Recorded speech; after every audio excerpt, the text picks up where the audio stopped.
Bonjour, bienvenue dans cette cinquième et dernière partie du chapitre sur les ondes sonores.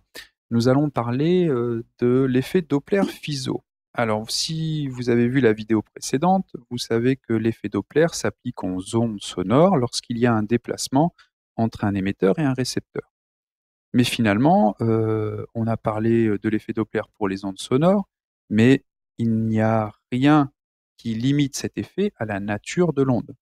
Donc, quelle que soit la nature de l'onde, on peut observer un effet Doppler. C'est le cas en particulier pour les ondes électromagnétiques. Dans ce cas-là, on parlera d'effet Doppler-Fizeau. Donc, on va utiliser cet effet Doppler-Fizeau pour mesurer la vitesse des astres ou galaxies par rapport à la Terre.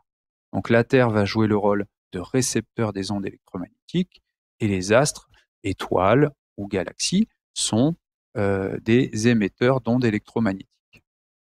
Alors en astrophysique, je rappelle que les spectres obtenus sont généralement des spectres de raies d'absorption, c'est-à-dire qu'on a de l'émission de lumière avec un spectre continu d'origine thermique, par exemple avec les étoiles, mais qu'ensuite cette lumière va traverser certains nuages de gaz ou l'atmosphère de l'étoile elle-même, et dans ce cas-là, eh bien, certaines raies, certaines radiations seront absorbées. Donc les spectres auront cette allure-là. Alors maintenant, si on a une source qui s'éloigne de nous, eh bien, on va avoir un décalage. La fréquence va diminuer lorsque la source s'éloigne. Et si la fréquence diminue, ça signifie que la longueur d'onde augmente.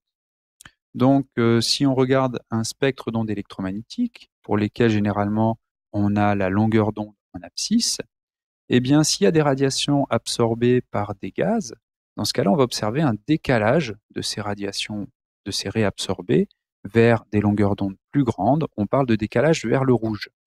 À l'inverse, si on a un astre, une galaxie qui s'approche de nous, eh bien, on observera un décalage vers des plus petites longueurs d'onde, on dira un décalage vers le bleu.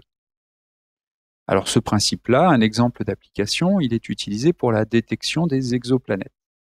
Alors, une exoplanète, elle agit sur son astre central, sur l'astre autour duquel elle tourne, même si l'effet est généralement beaucoup plus faible que ce qui est représenté là.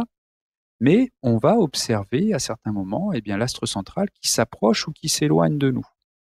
Donc, puisqu'il y a un mouvement relatif de la source d'ondes électromagnétiques par rapport à la Terre, par rapport au récepteur, eh bien, on va observer des décalages, soit vers le rouge lorsque l'astre s'éloigne, soit vers le bleu, des radiations, des réabsorbées dans le spectre. C'est ce qu'on observe ici. Alors, en fonction du décalage maximal, on peut mesurer, déterminer la vitesse de l'astre central, et ce qui va donc nous donner une information sur la masse de l'astre qui est en train de tourner autour. Également, on peut connaître sa période de révolution en observant la période ici des décalages des différentes radiations. Donc on retiendra simplement qu'on va observer un décalage, soit vers les longueurs d'onde plus grandes si la source s'éloigne de la Terre, on parlera de décalage vers le rouge, en anglais c'est le redshift, soit un décalage vers le bleu, blue shift, si la source s'approche de la Terre. Alors je reviens sur l'illustration initiale de cette partie sur l'effet Doppler. Alors qu'est-ce qu'elle illustre ici? C'est l'effet Doppler-Fizeau pour les ondes électromagnétiques. Ici, vous avez une source émettrice. Alors cette source émettrice, elle est en déplacement, elle se déplace de la gauche vers la droite. Et on voit ce qu'observerait un récepteur placé à différentes positions autour de cette source émettrice. Alors si on est dans l'axe latéral du déplacement, on rappelle qu'il n'y a pas d'effet Doppler, donc en fait, la fréquence reçue ou la longueur d'onde reçue est égale à la longueur d'onde émise. Donc la radiation observée sera de la même couleur que la radiation émise.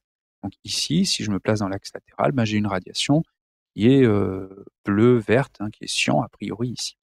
Maintenant, si je suis en face de la source et qu'elle se déplace donc vers moi, elle se rapproche, et bien j'ai un décalage vers le blue shift. Donc on a des radiations qui vont du vert vers le bleu et même vers le violet dans ce cas-là. À l'inverse, si on est derrière l'onde qui est derrière la source qui est en déplacement, qui s'éloigne de nous, et bien dans ce cas-là, on a un redshift, un décalage vers le rouge. Voilà pour cette illustration qui va donc illustrer l'effet Doppler-Fizeau en astrophysique.